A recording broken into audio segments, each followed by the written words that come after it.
I believe I am on. I believe I am live. Good afternoon, good early evening to you and yours. Chappelle B. Dowd here, and I had a couple thoughts, a couple observations over a couple different subjects. The first one is if you follow us on Twitter, I watched one of the vignettes that paid homage to Larry Clisby from 2 years ago. After he was diagnosed with cancer, kind of his fight back to courtside. And Max asked the question right away, do you know if they're going to have services for Cliz? I would very much assume so, Max. I think they're going to. And I'm going to talk about my thoughts about that guy right now.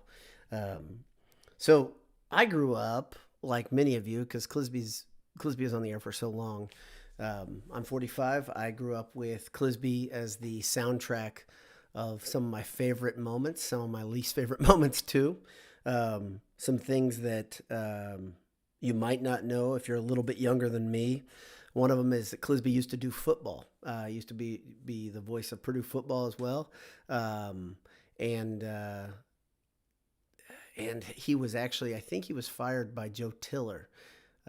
I believe he was. Some older guys than me maybe can correct me, but I think he was fired by Tiller. And the story I've heard is that he was a little too negative. And my brothers and I used to always impersonate Cliz to one another. We'd say, well, Steve Reed, they've done it again. Looks like they've dug themselves such a hole that I don't know if they're going to get this figured out this season. You know, like, he was pretty negative at times. I think some people see the home guy as a bit of a homer, right? A guy who is, so much in the pocket of the home team that he sees no bad from his squad. And I think it was different with Clisby. I think Clisby was more like he was so much into it that it just tore him up when his team wasn't doing well and he was beside himself, like let down, like an uncle, disappointed, like a parent when they couldn't do it. And I think Joe Tiller wanted a little positivity injected into the program when he came in. And so that's why Joe McConnell, of course, did football play-by-play. Both McConnell, who's also passed away now, and Clisby, spoiled the hell out of the Purdue fan base. Let's be real honest. And I said this to a pal of mine, whether it's Clisby or Don Fisher or Joe McConnell, the state of Indiana was just spoiled rotten by these guys who are legends. I'm not saying anything against Newton and Blackman specifically, but it's tough to follow a legend.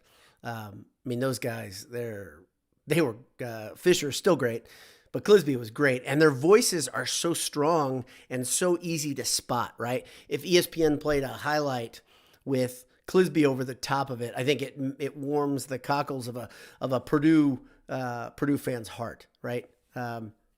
Because you know that voice, right? And like Jay posted on Twitter the other day, he just put the little bullseye symbol. Bullseye! Was so fun. And one thing I remember back when I was in college, when Glenn Robinson was there, Clisby called Glenn Robinson something I don't think anybody else did. He called him Robbie. Swings it over to Robbie from deep, bullseye! And he'd get so excited. It was so much fun. And if you watch that BTN vignette like I did, you heard the stories about him being the first person on the bus, and you've probably heard the stories about him giving everybody a hard time. Every time everybody get on the bus, he would make fun of them, and he had nicknames, and it was family. And the story about Painter giving him the money to help with the chemo treatment, it shows that family, shows how much a part Clisby was. I would be very much lying and disingenuous with you if I was telling you that hearing about him dying didn't affect me.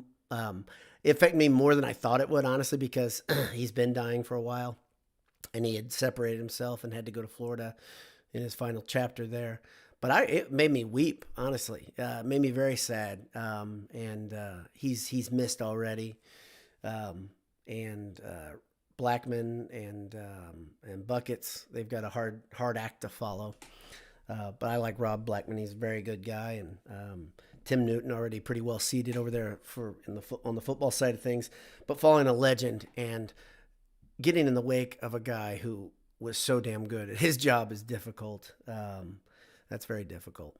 But if you're a person of faith, you could pray for Clisby's family, and I know I am and will be. And big loss. It's tough to follow that story with anything else, honestly, but I wanted to give a couple more thoughts. First off, speaking of Purdue basketball, Saturday was a complete game for our Boilers. I think something that I've been asking for all season was an end-to-end game, and we really haven't seen many. My son reminded me, I always thought Valpo was such a dominant second half, but it was actually pretty close. In my mind, it felt different. It was still in contention at the end of the game. The Oakland game, I think, was the game that Purdue just start to finish just controlled them. Penn State was similar. I think IU, they played a pretty solid game. But this Penn State game was kind of another level because Penn State's not a bad team. Their record's not great, but they're not a bad team. And Purdue really kind of flexed their muscle on this team and showed how good they are. One thing that we keep talking about, everybody keeps talking about if you're a Purdue fan, of course, is the development of Jaden Ivey. It's exciting. It's fun. It's incredible. His shot blocks. He's the one where he chased the guy down from behind after he made the turnover where he made up for it. If you watch it, go back and watch that the play again. He starts timing out the block at half court. He slows his cadence and then he goes up and he times it.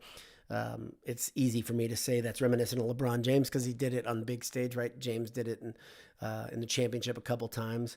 And I'm not saying Jaden Ivey's LeBron James. I'm saying that play is very hard to do and you have to be a great athlete to do it. And we've seen other Purdue players make the block from behind on the fast break, but the manner at which he did it was awesome. His other block may have been more, he had 4 blocks, but one of the other blocks in the lane, the Penn State players coming left to right, and he just kind of pops out of nowhere, and he gets up so quickly. The elite explosiveness is one of the things that's so exciting to watch about Ivey, obviously. And a lot of people are saying he's one of the most explosive players they've ever seen in a Purdue uniform. I'm not going to disagree at all.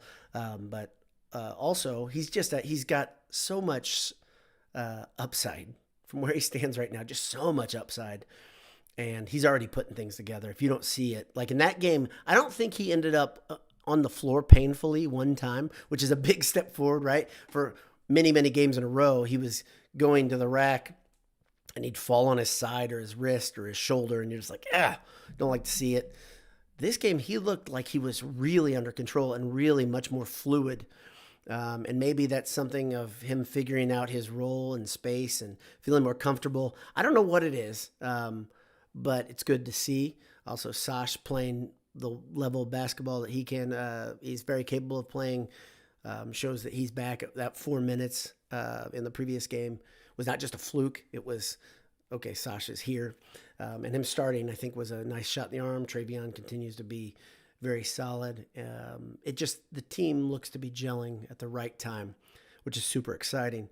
As you know, if you've been coming to the site for a while, the BS composite ranking is something I've been doing for a couple of years. I'll take the computer polls, add them in with the human polls. I generally don't do this unless there is human poll to talk about. So if Purdue's not ranked, I don't do it. But I will talk about a composite ranking just from time to time. But I think it's a pretty good focus because it really shows you where a team is. It's one thing for just humans to say something. It's quite another for computers and humans to kind of agree. If you look at the RPI, they're 30th, ESPN Power, which I believe is a computer poll as well. They're 23rd, Coaches 23rd, AP 23rd, Net 21, Sagarin 16, KenPom 14. And the composite ranking is 18.14. I said last time I talked to you guys towards the end of last week that I thought Purdue was right around a 20 overall seed for the NCAA tournament. I think they stand there. This is a good indicator of how good this team is, where they've come from, where they're going. And I think the NCAA tournament has the potential to be just a barrel of fun. I think we can have just an amazingly fun time because there shouldn't be any pressure on our Boilermakers because really nobody thought they'd be here at this point. And stressing that idea to a team that's young and say, guys, there's upside here. Play loose, play your game, and big things can happen.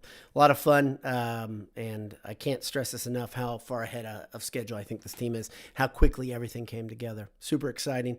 So the NCAA tournament, though, every time I see news of a conference tournament, it makes me giddy because I know the real thing is coming.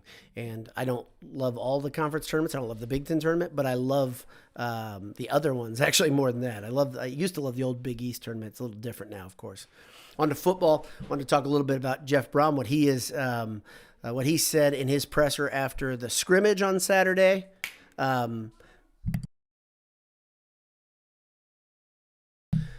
Jeff Brom had just a couple thoughts after practice on Saturday. One thing I keep hearing, the theme I keep hearing over and over, is that this team's going to be very, very aggressive, and that's good to hear and good to see, especially on the defensive side of the ball. He talks about putting guys in position to make plays in space, guys in the position to react and go do things. And he's talking a lot about Jalen Graham. It's good to hear because Jalen Graham's one of those guys that I think has just a tremendous upside. Quarterback battle continues to rage, if you will. It sounds like guys are playing well. The only downside I heard, the only thing out of the presser that Brum really was willing to admit or wanted to talk about was that the kicking game struggled mightily, and he said the field goal kicking unit struggled specifically. It's bad to hear, but there's plenty of time, so that's good. That's good news. So I wish I had more information on the football practice updates, just like you do, but this is about all I have to report. Well, thanks for tuning in on this Monday, March 1st. It is March. It is officially March. You can celebrate just that in itself. I can, and I will. Hope you and your family have a great evening together. And if you're watching this tomorrow, hope you have a great day together. Great work day, however you watch it. How Newbert always says how you consume our materials. That's his thing. I'm not going to say that. But I will say, thanks for being here. Have a great evening. Hammer down. God bless you. And I'll talk to you soon. Bye-bye.